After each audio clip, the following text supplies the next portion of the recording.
सुव्यवस्थित सारी की सारी जितने भी ये हमारी प्रयोगशाला है, कक्ष हैं और दूसरी चीज है, तो बड़ी सुव्यवस्थित हैं। और उन्हीं के साथ उनको देखने वाला व्यक्ति, क्योंकि मंदिर बड़ा नहीं होता, मंदिर में रहने वाला व्यक्ति कैसा, उसका चरित्र कैसा है, उसकी देखभाल कैसा करता है, नाम उससे होता।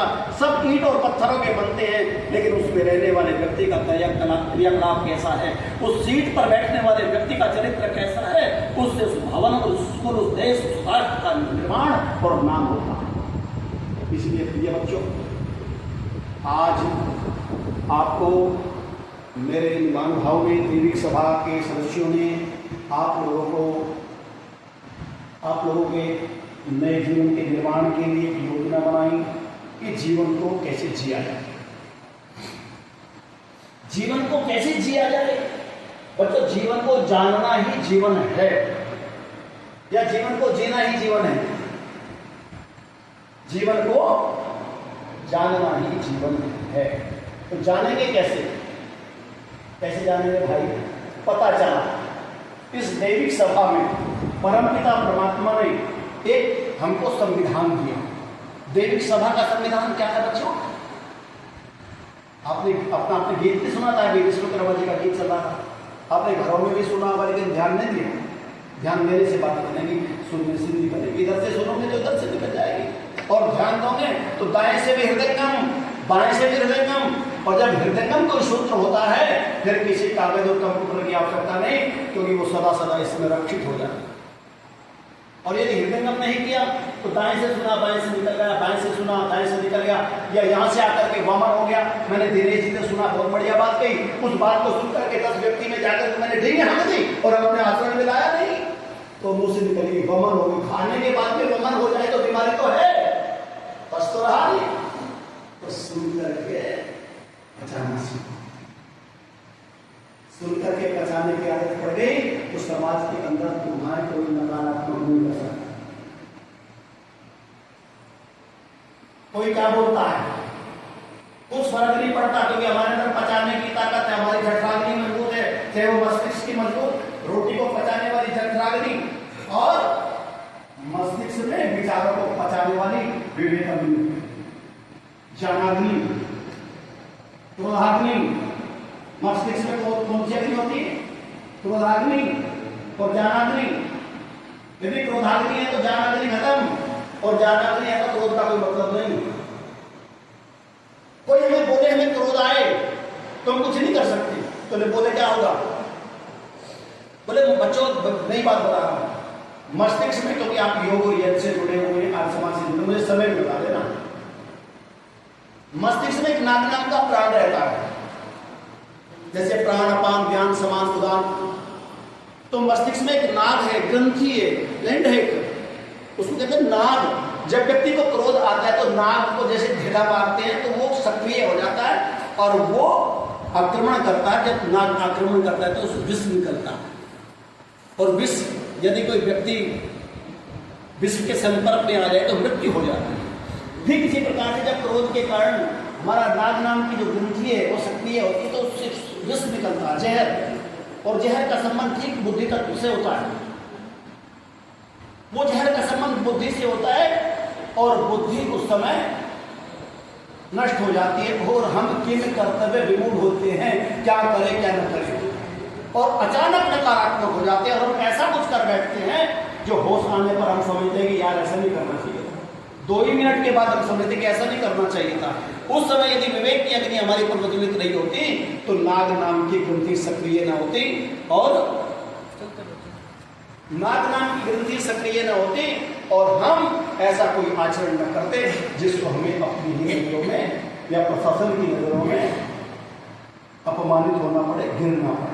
हमेशा ध्यान रखना, हमेशा हमें ध्यान रखना है कि हमारे सामने यदि हमारे प्रतिकूल कुछ ऐसी स्थिति हम देख रहे हैं तो उस समय हम संयम से काम लें, संयम से काम लें। और यदि संयम से काम लेते लेते विचार उत्पन्न करें, उपेक्षा करना सीख लो। लड़ाई करोगे कि उपेक्षा? सर पर आन पड़े, प्राणों पर बने, चरित्र पर बने। वेद कहता है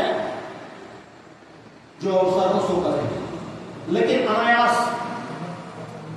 अनायास विचार पूर्वक उसकी क्या करते बच्चों? उपेक्षा। किसी व्यक्ति की उपेक्षा कर दो, लड़ो मत, रास्ता निकल जाता है। वो व्यक्ति जिसकी उपेक्षा की गई है वो समाप्त हो जाए। जितना ही नहीं करना है, ना अच्छाई में ना बुराई में, वो उस द्वेष की भट्टी में जल करके समाप्त हो जाता है। ये सिद्धांत ठीक। तो भगवान मैंने कहा था, मैंने प्रारंभ की थी बात कहां से, कि उस परमपिता परमात्मा ने हमें को जो जीवन दिया है उसको हमें जानना है। और किससे जाना जाएगा? उसमें एक नियमावली है मेरे बच्चों, और उस नियम उसका नाम है संविधान। और उस संविधान का नाम है, इस दैविक सभा के संविधान का नाम क्या है? आदरणीय अमित जी, दैविक सभा के संविधान का नाम है वेद। और भारतीय, जैसे भारतीय संविधान है वैसे ही ये विश्वकर्मा का संविधान है। विश्वकर्मा का संविधान वेद, और वेद का पढ़ना पढ़ाना और सुनना सुनाना सब हमारा परम क्या है? धर्म।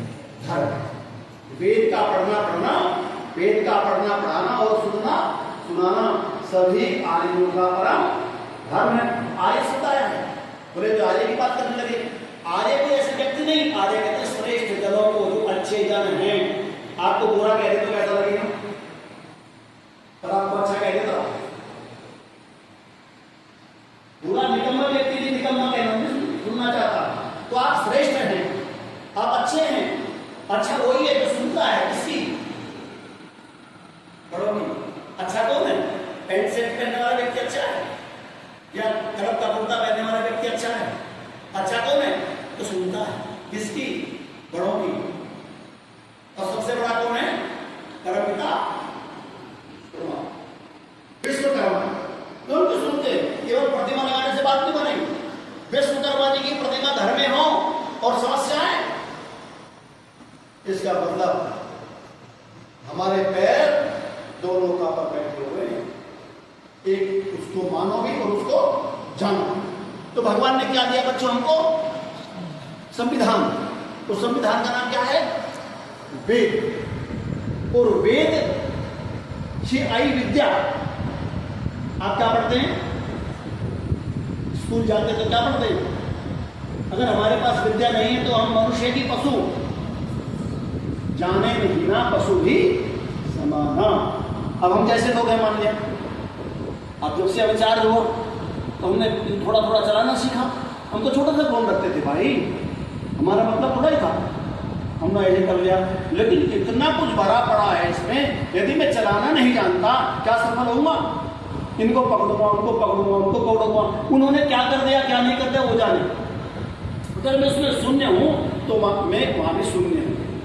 तो कहा जाने नहीं ना पशु ही समाना। यदि हमको जान नहीं है तो हम किसके समान है बच्चों? पशुओं के समान। और एक बार कोई पशु कह दे आपको तो लड़ाई हो जाएगी नहीं, लेकिन आपको पता ही नहीं कि हम खुद ही पशु हैं। तो पशुता को दूर करने के लिए क्या करना है? विद्या। विद्या को पढ़ता है। तो विद्या ही तो विद जमा या, विद जमा या बराबर विद्या। विद धातु से बनती है विद्या, जो जानने अर्थ में होती है। आपने कोई फार्मूला जान लिया तो कितनी देर लगेगी? किसी भी रसायन शास्त्र का कोई सवाल है, गणित का सवाल है, आपको मोटे मोटे फार्मूले आ गए फटाफट, तो कितनी देर लगेगी? और फार्मूला नहीं है तो ताक झाँक करते रहोगे ना, या फिर तुक्का मारूंगा तो तुक्के भी नहीं चले, नेगेटिव हो गया। अब तो क्वेश्चन भी आज उत्तराखंड PCS की प्री का एग्जाम है, मुझे जाना था उधर, लेकिन आपका निवेदन कर लिया थोड़ा सा रुड़की में। तो मेरा कहने का अभिप्राय है कि यदि हम जानेंगे नहीं तो बात नहीं बनेगी, और जाना जाएगा विद्या से, शिक्षा से। और शिक्षा कैसी हो? शिक्षा व्यवसायिक भी हो। जितनी हम शिक्षा पढ़ रहे हैं क्या है? व्यवसायिक।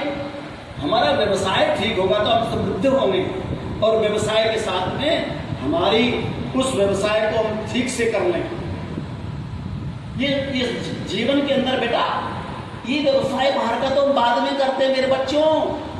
हम तो इतने से बड़े होते तभी हमारा व्यवसाय शुरू हो जाता है, विचार मंथन चलता है, हम अंदर व्यवसाय करते हैं। कोई व्यक्ति ऐसा है जो यहाँ बैठे हुए व्यवसाय ना कर रहे हो,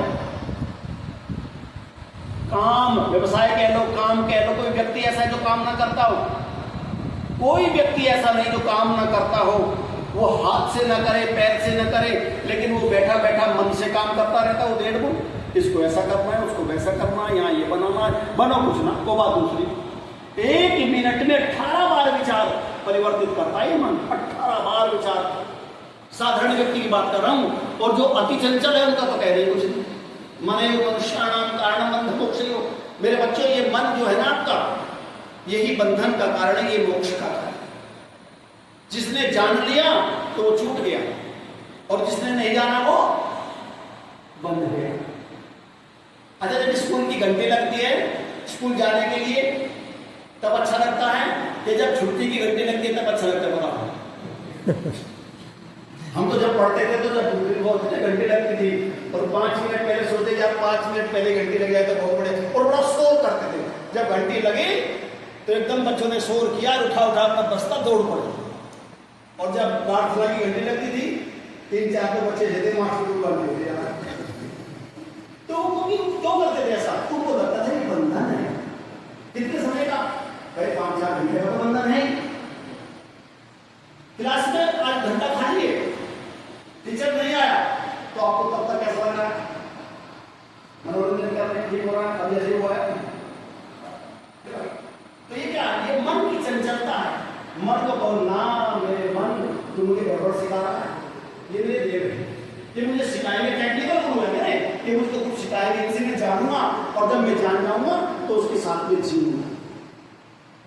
जब मैं जान जाऊंगा तब जीना, और बगैर जाने जीना दोनों में मिलता है। जाना तूने जननी जनक भाई बंधु जाना, जाना तूने जननी जनक भाई बंधु जाना। आना जाना जाना है, खाना पीना जाना। अकड़ जाना, मुकड़ जाना, लड़ना और झगड़ना जाना, अपना जाना, पराया जाना, राजा राव संपत्ति का जाना, सब खजाना है। अरे कुछ भी न जाना यदि उसको न जाना जिसके पास तुझे जाना। ये कौन सिखाएगा? टेक्निक, फार्मूले। और ये मिलेंगे आपको विद्यालय में आकर के, जैसे ये विद्यालय बना हमारे माननीय अनेक विद्यालय सब मिले।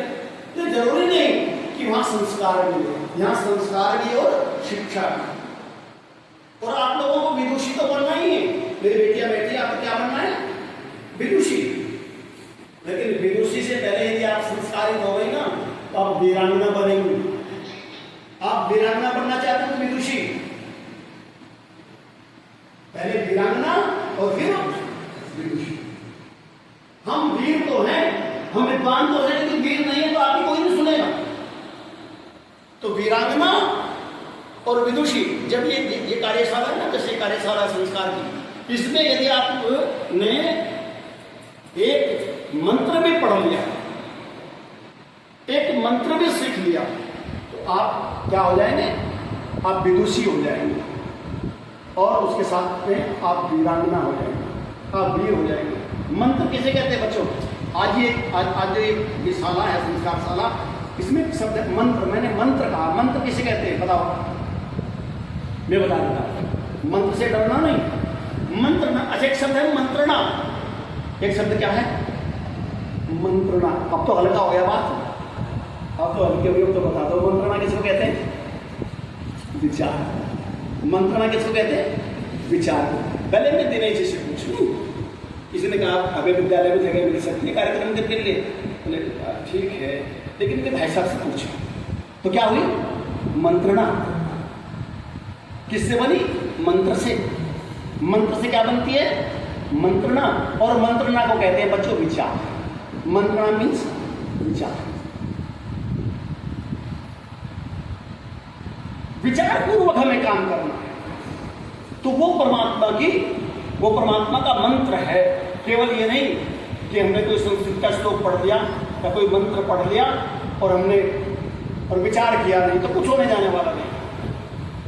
हर शब्द पर विचार, और विचार शब्द पर कब होगा? जब आप शब्द को तोड़ दोगे, संधि विच्छेद कर दोगे, तो शब्द का अर्थ उससे निकल करके बाहर आ जाएगा।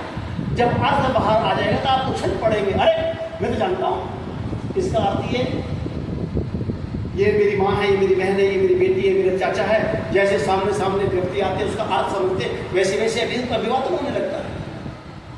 और किसी के संबंध में परिचय ना हो तो, अब एडीएम साहब आए, परिचय हुआ तो स्वागत हुआ सब कुछ, और परिचय ना होता तो परिचय के अभाव में तो देवता का भी अपमान होता है। तो इसीलिए मेरे प्रिय बच्चों, आज आपको इस विश्वकर्मा सभा के द्वारा आयोजित इस कार्यक्रम में सम्मिलित होकर के आपको प्रबंध करने कर दिया। कोई भी काम बिना विचार मत करें। बहुत घटना इस तरह के बाद में थोड़ी सी बात को बताऊंगा। तो आप अपने जीवन में हमेशा आप सुख चाहते हैं कि दुख? बताओ, आप सुख चाहते हैं कि दुख? दोनों चाहते हैं। दुख तो एक चींटी भी नहीं चाहती, एक चीता भी नहीं चाहता। और दो जा रहा है ना, आप दुख छूट जाए तो बचने की कोशिश करते, वो भी होती है। पशु पक्षी दुख नहीं चाहते, लेकिन हमारे जीवन में दुख आता भी है। आप दुखी ना हो, आपके जीवन में दुख ना आए, इसीलिए अज्ञानता का नाश करने के लिए ये सबसे सारा ये जो संसार सारा है इसका आयोजन किया गया है। आपके जीवन में क्या ना हो दुख। आपको दुख होता है, कभी भाई से होता है, कभी पढ़ाई से होता है, कभी मेरे से होता है, कभी समाज के पेरेंट्स, कभी समाज के लोगों से होता है, कभी समाज के छात्रों से होता है, कभी आपके सहपाठी से होता है। तो दुख कब होता है बच्चों? दुख कब होता है? दुख होता है भाव में। किसका भाव है? विचार। किसका भाव है? विचार का। और एक और बात बता रहा हूं, दो प्रकार के जब दुख होता है आदरणीय, दो प्रकार से दुख होता है। जब भी दुख होगा तो अभाव में होगा, और अभाव किसका हो? या तो सामान का अभाव या सम्मान का अभाव। या तो सामान का अभाव, यदि आपके पास भूमि ना होती, यदि आपके पास आईसीएससी के अनुरूप जो बोर्ड है आपका, ये कक्ष ना होते तो मान्यता मिलती क्या? ना मिलती तो सुख होता कि दुख? इसी बात आपने इतना लगा दिया यार, पहले से बिना विचार किए आपने करोड़ों खर्च कर दिया यार। निरीक्षण करने के लिए लोग आए और पता चला बोले नहीं हम नहीं दे सकते, बोले लाखों खर्च हो गए भाई। और पहले विचार पूर्वक आपने विचार कर लिया, मंत्रणा कर ली भाई के साथ मिलकर के, अधिकारियों के साथ मिलकर के, और आपने उसके अनुरूप सब कुछ तैयार किया।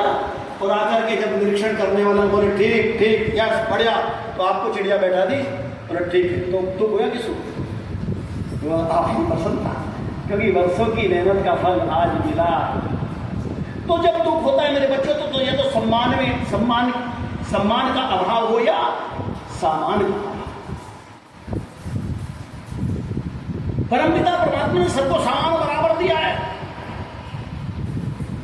ये तो जड़ है बेटा सामान, ये जो सामान है जड़ है।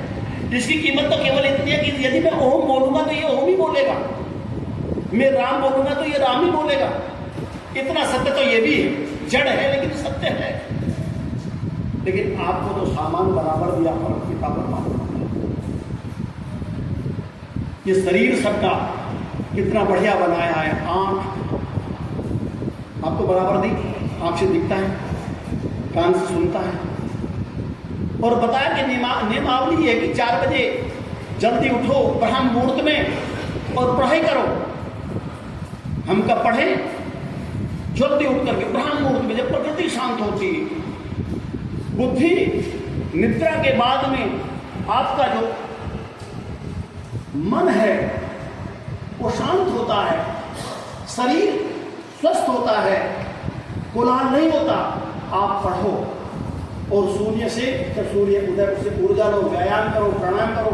12 बजे थोड़े ना करता कोई। और वही व्यक्ति यदि 12 बजे 9 बजे तक रजाई ओढ़ के लेटा हुआ है, कंबल ओढ़ करके लेटा हुआ है, तो श्वास और प्रश्वास की गति तो ऊर्जा जाएगी क्या? आपने श्वास लिया और प्रकृति में खुले में छोड़ दिया, फिर ताजा ले लिया, तो शरीर स्वस्थ होगा नहीं होगा? और आप 9 बजे तक सो रहे हैं कंबल ओढ़ करके, आपने एसी तो लगा लिया घर में, एसी वाले ही मत लगा, एसी तो लगा लिया, लेकिन एसी लगाने के बाद आपने कंबल ओढ़ लिया, मुख भी ढक लिया, ठंड ना लग जाए, ठंड पैदा की, फिर ठंड ना लग जाए, और फिर क्या कि श्वास लिया और प्रश्वास छोड़ा, प्राण लिया, अपान छोड़ा, तो शरीर के अंदर से कार्बन निकली, और इतनी कार्बन निकली, आपने जो दूसरा श्वास लिया उसमें क्या गया आपके अंदर, फिर आपने लिया, फिर क्या छोड़ दिया, थोड़ी देर में इतना इकट्ठा हो गया कि आप सुबह उठते ही बोले सिर में दर्द है। अरे 6 घंटे सो गया, सिर में दर्द है यार, क्या मतलब उस बात का? तो उठते ही जब माई ले रहा, क्या मतलब इस बात का? क्योंकि तो प्रकृति के साथ नहीं चला। हमने जो श्वास लिया और जो छोड़ा, उसमें शरीर के अंदर जो विजातीय पदार्थ थे वो बाहर चले गए, फिर दूसरा लिया, फिर ऑक्सीजन और दूसरे जो जीवनी शक्ति थी वो शरीर के अंदर चली गई, और फिर प्रश्वास के साथ में उसको छोड़ा, तो शरीर की इस प्रकार से ये हमारी शुद्धि चलती रहती है। भगवान ने तो नहीं कहा तुम 9 बजे तक सो, कभी स्वस्थ नहीं रह सकते। जल्दी उठेंगे तो आपका शरीर स्वस्थ रहेगा, इसलिए भगवान ने श्वास सबके लिए दी है। हमने काम अपने आप बिगाड़ा कि भगवान ने बिगाड़ा? आंख देखने के लिए दी है। भगवान ने कहा पानी में नाव चले तो चले मत, नाव में पानी आने दो, और रूपों को नयन भले ही देखे, नयन में रूप समाने लगो। कानों से गान भले ही सुनो, कानों से गान भले ही सुनो, कानों में गान समाने न दो। यदि कानों में गान समा गए और आंखों में रूप समा गया, वहां किसका जन्म होता है बच्चों? मंत्र दे रहा हूं, विचार दे रहा हूं,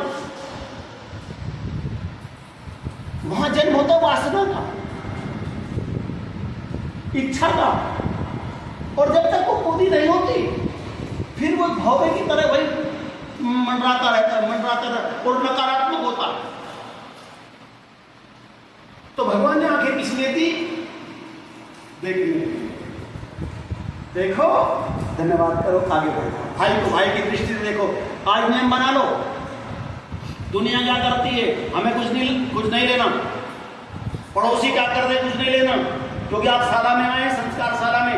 आज आपके सीख करके जाना, नियम बनाना है कि मैं अपनी आंखों से भाई को भाई की दृष्टि से, माँ को माँ की दृष्टि से, बहन को बहन की दृष्टि से, पिता को पिता की दृष्टि से देखूंगा, देखूंगी। आपकी आत्मा में बल बढ़ जाएगा। आपने अपनी आत्मा को कभी भोजन दिया बच्चों? लाखों करोड़ों कमा सकते हैं, और भूख खत्म हो गई तो पैसा कुछ नहीं करेगा, नींद खत्म हो गई तो पैसा कुछ नहीं करेगा।